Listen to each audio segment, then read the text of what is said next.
Now that completes our discussions on data visualization.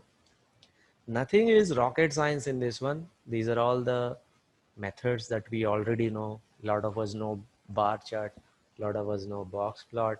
We already know pivot table and all that. But here, in a streamlined manner, we are trying to see, if you see in future, if you get continuous variable, maybe you can refer to this document and some other documents. Try to give a meaningful graph. If you see a categorical variable, try to give a meaningful graph. Do not mix them. Do not draw a bar chart for continuous or like that.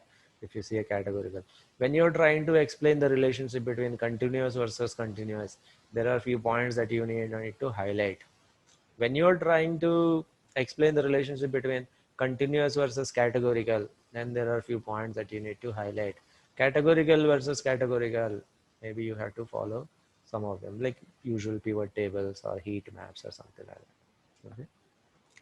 That is the story of data visualization using Python packages. Any questions on this?